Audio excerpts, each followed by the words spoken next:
اور میں آپ سے ایک گزارش کرتا ہوں، اس کا مذہب سے براہ راست تعلق نہیں ہے، میڈیکل سائنس سے ہے، لیکن مذہب بھی صحت کو کی ترغیب دیتا ہے نا صحت بنانے کی۔ رمضان میں ایک کام آپ کر لیں، تھوڑا کھانے پینے پہ کیا کر لو میرے بھائی، کنٹرول کر لیں۔ ہوتا یہ ہے کہ صبح سحری سے لے کے رات تک مغرب تک جب ہم بھوکے پیاسے رہتے ہیں، ہماری باڈی کا فیٹ ختم ہونا شروع ہوتا ہے، باڈی نتھرنا شروع ہوتی ہے، جسم کی زکوٰۃ نکلنا شروع ہوتی ہے، جسم فریش ہونا شروع ہوتا ہے۔ اس کے بعد جو حساب کتاب افطار کے وقت میں پھوڑنا پھاڑنا ہوتا ہے، اس سے باڈی کی ایسی کی تیسی ہو جاتی ہے۔ رمضان میں ہارٹ اٹیک کے واقعات میرا خیال ہے عام دنوں سے زیادہ ہی ہوتے ہیں۔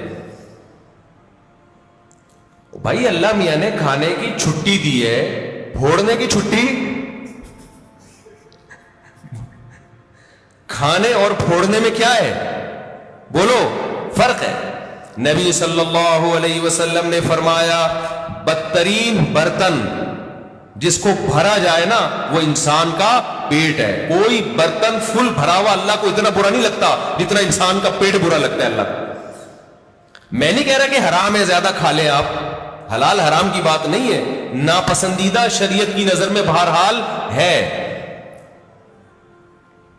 حرام نہیں ہے۔ اب آپ کہیں گے بھوکے پیاسے بھی کھانے بھی نہیں دے رہے اللہ میاں، ابھی بھی پابندیاں لگا رہے ہیں۔ اللہ بھی پابندی نہیں لگا رہا، لگا کھا لو، پھوڑ دو، جتنا پھوڑنا ہے پھوڑ دو، پڑے ہوئے خود ہی ہو گے نا، پھوڑ دو، حرام نہیں ہے، لیکن پسندیدہ کام نہیں ہے۔ تو رمضان میں آپ اپنے آپ کو عادی بنا سکتے ہیں کم کھانے کا، اچھا کھانے کا۔ میں بھی سموسے پھوڑتا ہوں، پکوڑے پھوڑتا ہوں، لہذا میں آپ کو یہ کہوں کہ سموسے نہ کھائیں، پکوڑے نہ کھائیں، یہ غلط ہو جائے گا۔ جب میں کھانے لگوں گا میرے گھر والے میرا ہی بیان چلا دیں گے کہ آپ خود لوگوں کو بول رہے ہو کہ سموسے مت کھاؤ اور خود کیا کر رہے ہو، کھا رہے ہو، لہذا میں ایسی بات کیوں کروں جو میں خود نہیں کر رہا۔ لیکن ہم سب مل کے عزم کر لیتے ہیں آپس میں کہ تھوڑا کیا کریں گے، کنٹرول۔ میں بھی کوشش کروں گا۔ اب گھر والے کہیں گے بیان دیکھو، میں کہا میں نے کوشش کا وعدہ کیا تھا، تو کوشش ہی تو ہو رہی ہے کہ میرا ہی بیان مجھے ہی سنایا جا رہا ہے۔ کوشش کی جا سکتی، سموسے بھی کھا لیں اعتدال سے۔ میں نے بہت دیکھا ہے لوگوں کو افطاری میں بہت زیادہ پھوڑتے ہیں، مسائل کھڑے ہو جائیں گے آپ کے لیے۔ شربت پہ شربت پیے جا رہے ہیں، چینی کے نا پیے جا رہے ہیں، کولڈ ڈرنک پہ کولڈ ڈرنک پیے جا رہے ہیں۔ اچھا کمال کی بات یہ کہ افطاری میں طبیعت سے پھوڑتے ہیں، پھر نماز کے بعد آ کے کھانا کھاتے ہیں۔ یہ آج تک کم از کم میری کھوپڑی میں یہ چیز نہیں آئی کہ اب کھانا کیسے کھا رہے ہو یار۔ یا تو ایک کھجور سے روزہ افطار کیا ہوتا ہے، نماز پڑھ کے آگے کھانا کھاتے ہیں۔ یہ بہت جگہ ہم نے دیکھا ہے، افطار پارٹیوں میں بھی ہوتا ہے۔ پہلے افطار پارٹی میں کیک، پیسٹریاں، سموسے، پکوڑے اور چکن اور کیا کچھ ہوگا، وہ کھانے کے بعد چلو جی اب جماعت سے نماز پڑھے، اب کھانا لگا ہوا ہے۔ اب مجھے کہہ رہا تھا کھانا لگا دیا، کھانا یہ کیا کھایا ہم نے بھائی؟ ایک آدمی نے کم از کم 6 سموسے کھائے ہیں اور اتنے پکوڑے کھائے ہیں، تو اب کھانا کیا؟ تو لوگ کہتے ہیں کھانا روٹی سالن کو کہا جاتا ہے اور چاول کو کہا جاتا ہے۔ یہ جو ہم نے کھایا ہے کھانے سے پہلے، جو نماز سے پہلے افطاری میں، یہ روٹی سالن نہیں تھا، یہ سموسے، پیسٹریاں، پکوڑے اور پتہ نہیں رول اور کیا کیا چیزیں آ رہی ہیں، یہ تو وہ تھا۔ پیٹ جو ہے نا، پیٹ، اس کو نہیں پتا کھانے کی ڈیفینیشن ہندوستان اور پاکستان میں کیا چل رہی ہے اس وقت۔ پیٹ یہ دیکھتا ہے کہ اوپر سے کوئی چیز آ رہی ہے، اس کو ہضم کرنا شروع کر دو، پیٹ اسی کو کھانا کہتا ہے۔ نہیں آئی بات میرا خیال ہے۔ ایک دفعہ ہمارا پشاور جانا ہوا تو ہمارے کچھ میزبان تھے، وہ ماشاءاللہ پٹھان لوگ تو ویسے ہی بڑے سخی ہوتے ہیں۔ انہوں نے کیا کیا، میرے لیے نا دیسی مرغیوں کی وہ لا کے رکھ دی، دیسی مرغیاں نا روسٹ، بڑی زبردست تھی وہ، رانے اس کی بھنی ہوئی، ہم نے پھوڑ دی۔ وہ ماشاءاللہ بڑے ہیوی کھانا تھا، تو میں نے اچھی طرح طبیعت سے کھا لیا، بڑا مزہ آیا۔ میں تو کہا ہو گیا کھانا بھائی، اتنی دیر میں اب کھانا آ رہا ہے۔ اب میں مجھ پہ نا، کیونکہ وہ پھر کھلاتے بھی زبردستی ہیں، مجھ پہ راشا طاری ہو گیا۔ میں نے کہا اللہ خیر کرے اب کیا ہوگا۔ انہوں نے کہا وہ سب کھانا۔ میں نے کہا بھائی ہمارے اندر تو طاقت نہیں ہے۔ انہوں نے کہا تمہارے باپ کو بھی کھانا پڑے۔ ان کا یہ الفاظ نہیں تھے لیکن اسٹائل اسی قسم کا تھا. وہاں ایسا نہیں ہو سکتا کہ کھانا آئے اور آپ نہیں کھاؤ. پھر ہم نے کھایا, تھوڑا سا کھایا. تو افطاری میں کیا کر رہے ہوتے ہو بھائی؟ تو آپ بہترین, آپ تجربہ کر کے دیکھ لو میرے مشورے پر, افطاری میں شربت نہ پیو. آپ, میں آپ کو بتا رہا ہوں, آپ کا دماغ ایسا فریش ہو جائے گا نا, آپ کہو گے واہ مزہ آ گیا بھائی. اکثر آپ نے دیکھا ہوگا افطاری کرتے ہی لوگ ٹن ہو جاتے ہیں, دیکھا ہوگا نا, مغرب کے بعد گھر جاتے ہیں بستر سے اٹھا ہی نہیں جاتا. پھر تراویح میں ایسے جھوم رہے ہوتے ہیں جیسے ان پر لگتا ہے کسی نے کوئی قبر سے مردہ اکھاڑ کے لا کے یہاں کھڑا کر دیا ہے. یہ حالت ہوتی ہے. آپ کو جو نیند آتی ہے نا, میٹھا کھانے سے آتی ہے, خوب سمجھ لیں, کارب لینے سے آتی ہے. آپ اپنی خوراک میں کاربوہائیڈریٹ کو کم کر دیں, آپ فریش بھی ہوں گے, نیند بھی نہیں آئے گی, جسم کو طاقت پوری ملے گی. آپ افطاری میں تجربہ کر کے دیکھ لیں, میٹھے میں صرف کھجور کھائیں آپ افطاری میں, اس سے نیند نہیں آئے گی. کھجور میں کوئی الگ ٹائپ کا میٹھا ہوتا ہے. آپ نے افطاری میں شربت نہیں پینا, آپ نے افطاری میں روٹی چاول نہیں کھانے, تھوڑے سے کھا لیں آپ, زیادہ نہیں کھائیں.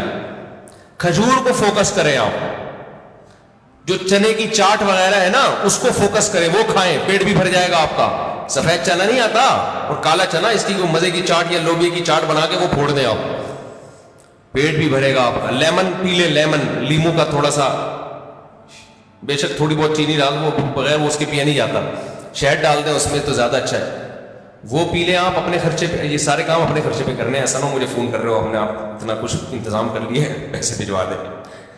تو کھجورے پھوڑ دیں آپ افطاری میں, اور چاٹ واٹ سے پیٹ بھر لیں آپ, یہ چنے کی چاٹ وغیرہ سے نا, دہی بڑے وغیرہ سے, اس سے پیٹ بھر لیں آپ. تو آپ کو نیند نہیں آئے گی, آپ فریش ہو جاؤ گے, طاقت بھی پوری ملے گی آپ کو. اور یہ جو افطاری کر کے ٹن سے گھوم رہے ہوتے ہیں نا, اور تراویح میں بھی ادھر ادھر جھوم رہے ہوتے ہیں, یہ کیفیت آپ کی نہیں. تو اس رمضان میں کوشش کر لیں روٹی چاول تھوڑا کم کر دیں, میٹھی چیزیں تھوڑا کم کر دیں. ہاں میٹھے میں کھجور کھا لیں آپ, اس سے انشاءاللہ کچھ نہیں ہوگا بلکہ فائدہ ہی ہوگا. تو یہ تھوڑا سا اس دفعہ ہمارے مشورے پہ آپ کنٹرول کر کے دیکھیں, مزہ نہ آئے پیسے واپس. تو آپ کو لگے گا آپ کی نگاہیں روشن ہو گئی ہیں, دماغ فریش ہو گیا ہے, آپ کا حافظہ اور اچھا ہو گیا. میں نے تجربہ کیا, میں ہوائی باتیں نہیں کر رہا.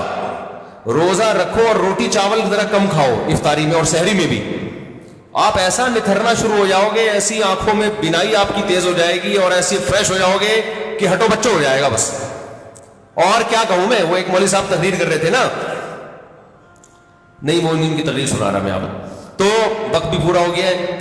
تو یہ تھوڑا سا رمضان میں کیا کرنا ہے, تھوڑا سا میٹھے پہ تھوڑا سا کیا کر لو بھائی, کنٹرول کرو میٹھے پہ. روٹی چاول بھی میٹھی ہی چیزوں میں شمار ہوتا ہے اس کا, کیونکہ اس میں کارب بہت زیادہ ہے. تھوڑا سا کنٹرول کر لیں. دیکھو آپ کی صحت, کیونکہ رمضان کا تحفہ اللہ نے غیر مسلم کو نہیں دیا, کس کو دیا ہے, مسلمان کو. تو مسلمان اس کو صحت بنانے میں بہترین استعمال کر سکتا ہے. تو روحانی فائدے بھی ہوں گے اور جسمانی بھی. لیکن مسلمان صبح سے لے کے شام تک روزہ رکھ کے افطاری میں طبیعت سے پھوڑ پھاڑ کے جسمانی قوت کا بجائے اس کو بنانے کے اس کا بیڑا غرق کر دیتا ہے, اور بیڑا ہی غرق ہو جاتا ہے. سمجھتے ہو, اکثر بتاتا ہوں نا, ایک آدمی نے ایک چھوٹے سے قد کی خاتون سے شادی کر لی, تو بچے بڑے ہی نہیں ہو رہے تھے. تو وہ خاتون کھلا رہی ہے بچوں کو, بیٹا کھا لو بڑے ہو جاؤ گے. کہتا ہے یہ بڑے نہیں ہوں گے, یہ اور چھوٹے ہوں گے, ان کے ساتھ کے پودے لایا تھا وہ بڑے ہو گئے, یہ اتنے کے اتنے ہی ہیں. تو یہ نا بچوں کے کھانے پینے کو زیادہ سروں پہ مسلط مت کیا کرو, کچھ نہیں ہوتا. اچھا کھلاؤ, بھلے تھوڑا کھائیں, آج تھوڑا کھائیں گے بھوکے رہیں گے, اگلے ٹائم پہ خود ہی چھین چھین کے کھائے گا پھر وہ. تو یہ بازاری چیزیں نہیں کھانے دو بس بچوں کو. جتنی بازاری چیزیں ہیں نا, میں نے تو تجربے کیے ہیں بچوں کے اوپر, اپنے بچوں پہ. جب بازاری چیز کھلائی بیمار ہوئے, اور بچا کے رکھا فٹ فاٹ. اچھا میرا ایک بیان تھا, اس کی میں وضاحت کر دوں. میرا ایک بیان تھا, اس میں میں نے یہ بتایا کہ میں نے اپنے 2 بچوں پہ 6 مہینے تجربہ کیا ہے. 6 مہینے تک میں نے ان کو بازار کی کوئی چیز نہیں کھانے دی. گھر میں دیسی گھی پہ روٹی لگا, چینی, دیسی گھی اور روٹی کھلاتا تھا, اور دودھ اور انڈا. 6 مہینے انہوں نے گزارے. میرا خیال ہے 3 یا 4 سال کی ایج تھی ان کی. ایک کی 4 سال ہوگی, ایک کی 3 سال ہوگی, ایک کی 4.5 سال ہوگی, اس طرح سے. پوری سردیاں آ کے گزری ہیں، ایک چھینک بھی نہیں آئی، ورنہ سردیاں آتے ہی بچے بیمار ہونا شروع ہو جاتے ہیں نا. صرف کیا کھلایا ہے؟ دودھ، دیسی گھی، روٹی، چینی اور ہاف بوائل انڈا. بہترین تھے. اچھا، جیسے ہی 6 مہینے گزرے ہیں، یعنی سردیاں آ کے بھی گزر گئی ہیں، ایک دن ہلکی سی کھانسی ہلکی سی ہوئی ہے تو یہ بنفشہ شہتوت گرم پانی میں ڈال کے 1 چمچ پلا دیا ان کو. وہ اس کے بعد وہ بھی نہیں ہوئی رات کو سونے سے پہلے نا. بہترین 6 مہینے گزارے انہوں نے، کوئی بیماری نہیں، کوئی چھینک نہیں، کچھ بھی نہیں. 6 مہینے کے بعد کیا ہوا ہے کہ کوئی ریلیٹو آئے، انہوں نے بسکٹ کھلا دیے اور اسی کے بعد طبیعت خراب ہو گئی. پہلے تو پیٹ خراب ہوا، پھر کسی نے کولڈ ڈرنک پلا دی، پھر یہ ہوا، پھر وہ وغیرہ وغیرہ وغیرہ. مجھے اندازہ ہو گیا کہ یہ جو بچوں کی صحت کا مسئلہ ہے نا، گھر کی چیزیں کھلاؤ گے تو ایک دم بہترین صحت رہے گی. اچھا، اس پہ میرے کچھ لوگوں نے اعتراض کیا کہ لو بھائی مفتی صاحب چینی کھلا رہے ہیں بچے کو، چینی کون سی کوئی نیچرل ہے؟ نہیں آ رہی بات سمجھ میں؟ یعنی ہم چینی کھلائیں، چینی تو خود نقصان دہ ہے. تو یاد رکھیں، میں نے کبھی نہیں کہا کہ چینی بہت فائدہ مند چیز ہے. میرا مقصد یہ ہے کہ ایک نقصان دہ چیز ہم نے کھلائی پھر بھی نقصان نہیں ہوا، باقی نقصان دہ چیزوں سے بچا لیا. ورنہ بہتر تو یہ کہ چینی نہ کھلائیں آپ. چینی کون سی کوئی آب زمزم دھلی ہوئی مخلوق ہے؟ نہیں آ رہی سب ان کی سمجھ میں بات نہیں آ رہی.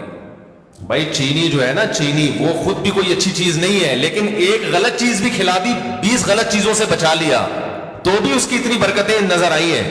تو اگر آپ اس سے بھی بچا لیں تو نور اللہ شہد کھلا دیں، گڑ کھلا دیں. سمجھتا ہے کہ نہیں سمجھتے؟ تو بچوں کی لیکن کنٹرول کرنا پڑتا ہے بچے کو بڑا، اور زیادہ عرصہ نہیں، تھوڑے دن تک کنٹرول کرو گے تو پھر وہ عادی ہو جائے گا. تو میں یہ عرض کر رہا تھا کہ دنیا میں 2 نظریات ہیں. ایک یہ کہ انسان کی ہر خواہش پوری کی جائے تو اس سے وہ کامیاب ہوتا ہے، لیکن اسلام کیا کرتا ہے؟ جگہ جگہ خواہشات میں رکاوٹیں ڈالتا ہے. تو خوب سمجھ لیں، جس کی ہر خواہش پوری ہوتی ہے وہ کامیاب نہیں ہوتا، بلکہ وہ اسٹریس اور ڈپریشن کی طرف جاتا ہے. بالکل اس کی مثال ایسے ہے جیسے آپ جسم پہ جب ویٹ اٹھاتے ہو، جسم میں اپنی خواہش کے خلاف حرکت کرتے ہو تو جسم بیمار ہونے کے بجائے صحت مند ہوتا ہے. اور آپ جسم کی اپنی خواہشات پر عمل کرنا شروع کر دو، جسم چاہتا ہے بیٹھا رہوں نہ اٹھوں، آپ بیٹھے رہو نہ اٹھو. جسم چاہتا ہے دوڑوں نہیں، صرف چلوں، آپ نہ دوڑو چلو. پھر جسم چاہتا ہے چلو بھی نہیں، بیٹھے ہی رہو، سوتے ہی رہو. تو اس سے جسم کو کیا طاقت اور انرجی جمع ہو کے خوشحال زندگی ملے گی، یہ جسم کا بیڑا غرق ہو جائے گا. تو ایسے ہی یاد رکھو، انسان کی روح اس وقت خوش ہوتی ہے جب روح پہ بوجھ ڈالا جائے، روح باڈی بلڈنگ کرے، روح جاگنگ کرے، روح ویٹ اٹھائے. اور یہ ٹینشنوں کے ویٹ ہے جو روح اٹھاتی ہے. اگر یہ روح کی آپ ہر خواہش پوری کرنا شروع کر دیں گے تو جیسے باڈی کی ہر خواہش پوری کرنے سے باڈی کا بیڑا غرق، تو اسی طرح روح کی ہر خواہش پوری کرنے سے روح کا بیڑا غرق ہو جاتا ہے. سمجھ میں نہیں آ رہی میرا خیال ہے بات؟ تو اپنی خواہشات کے خلاف چلنا سیکھے. ہاں، ہر خواہش کی مخالفت نہیں. جیسے آپ نے باڈی، جب جو لوگ جم جاتے ہیں ویٹ اٹھانے کا دل کرتا ہے کیا؟ نہیں کرتا نا، بس جسم پہ بوجھ ڈال کے اٹھا رہتے، تبھی یوں وہاں کی آوازیں بھی آ رہی ہوتی ہیں. اگر مزہ آ رہا ہوتا تو ویٹ اٹھاتے واہ واہ واہ، ہنسی آ رہی ہوتی. ایسا تھوڑی ہے. تو اسی طرح یاد رکھیں، ہاں ویٹ حد سے زیادہ اٹھائے گا تو باڈی خراب ہو جائے گی. اسی طرح روح پہ جب بوجھ حد سے زیادہ پڑ جاتا ہے تو پھر روح خراب ہونا شروع ہوتی ہے. لیکن یہ اللہ کی رحمت ہے کہ اس نے ہماری روح پہ حد سے زیادہ بوجھ ڈالا ہی نہیں ہے.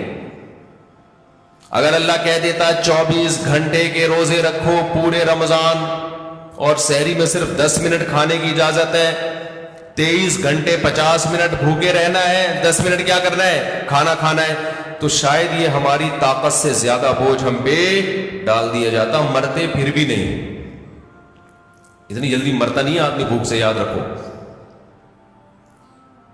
لیکن یہ ممکن ہے کہ ہم پہ ہوتا نہیں ہم سے. ما جعل علیکم فی الدین من حرج، اللہ کہتے ہیں اعتدال سے بوجھ ڈالا ہے. اللہ کہہ دیتا 50 نمازیں پڑھو تو پڑھنی پڑتی کہ نہیں پڑھنی پڑتی؟ کتنی ٹینشن والا کام ہو جاتا بھائی، کتنی ٹینشن والا کام. اللہ میاں نے 5 رکھی اور وہ بھی دن کے 2 کناروں پر رکھ دی 2 نمازیں, اور صرف عصر اور مغرب ایسی ہیں جو جلدی جلدی آتی ہیں, ورنہ بڑا فاصلہ ہے 2 نمازوں کے درمیان.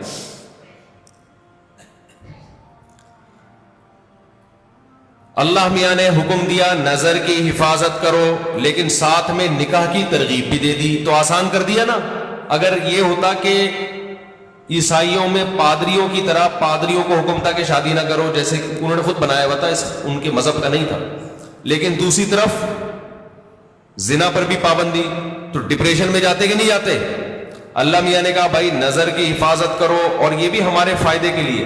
اگر اللہ حکم دیتے نظر کی حفاظت نہ کرو لیکن صرف زنا سے بچو, تو زنا سے بچنا بہت مشکل ہو جاتا, کیونکہ جو برائیوں میں پڑتے ہیں نظر کی حفاظت نہیں کرتے ان کے لیے زنا آسان ہو جاتا ہے, اور جو نظر کی حفاظت کرتے ہیں ان کے لیے زنا مشکل ہوتا ہے. تو یہ بھی ہمارے فائدے کے لیے حکم دیا کہ بھئی ایسا کام ہی مت کرو کہ اس کی طرف تمہاری برائی کی طرف توجہ جائے تمہاری. اللہ میاں نے حکم دے دیا ماں باپ کی اطاعت کرو, فرما برداری کرو, لیکن اس کی بھی ایک لمٹ رکھ دی, ایک حد رکھ دی. یعنی کوئی ایسا حکم نہیں ہے جو ایسا بوجھ ہم پہ ڈالا جا رہا ہو جو ہمارے بس میں ہو ہی نہیں. سود کو حرام قرار دے دیا, لیکن مزاربت اور شرکت کو جائز قرار دے دیا. آپ کسی کو لون دے کے متعین نفع لیتے ہو کہ 1 لاکھ پہ 2,000 روپے 5,000 حرام ہے, لیکن ایسا نہیں کہ پابندی لگا دی. اللہ نے کہا یہی 1 لاکھ روپے دو, جو پروفٹ ہوگا اس میں شرکت کر لو. سمجھ میں آ رہی ہے بات؟ جو پروفٹ ہوگا اس میں کیا کر لو بھائی, تجھے جتنا پروفٹ ہوگا اس میں اتنے فیصد میرا. اور وہ گھننا بن کے پروفٹ بتانا پڑے گا اس کو. اور جو سرمایہ دار لوگ ہیں نا وہ پروفٹ بتانا نہیں چاہتے, وہ کہتے ہیں ہم آپ کے 1 کروڑ سے جتنا بھی اٹھائیں آپ کو اتنا ملے گا بس. اسلام کہتا ہے نہیں بھائی پیسہ اس کا لگ رہا ہے تو اس کو بتاؤ تو صحیح کتنا کما رہا ہے تو. ابے 1% بھی دو گے نا آپ. دیکھو آپ نے زید کو 1 کروڑ روپے دیے, زید کو کہا تو 1 کروڑ سے جتنا بھی کمائے گا نا بے شک مجھے 1% دے دے, لیکن پرسنٹیج ہونی چاہیے 1%. اس کا فائدہ کیا ہوگا؟ وہ 1 کروڑ پہ آپ کو 1 لاکھ دے گا نا, آپ کو فوراً پتہ چل جائے گا وہ کم بخت 99 لاکھ کما رہا ہے. سمجھ میں آ رہی ہے بات؟ سود خور یہ وہ اپنا پروفٹ بتانا نہیں چاہتا. 1% بھی دے گا نا آپ کو یہ تو پتا چل جائے گا نا جب 1% 1 لاکھ ہے تو اس کا مطلب باقی 99 کتنا ہے؟ وہ 99 لاکھ ہے. اس کا مطلب یہ گھنا میرے 1 کروڑ سے 99 لاکھ کما رہا ہے اور مجھے کتنا دے رہا ہے؟ 1 لاکھ.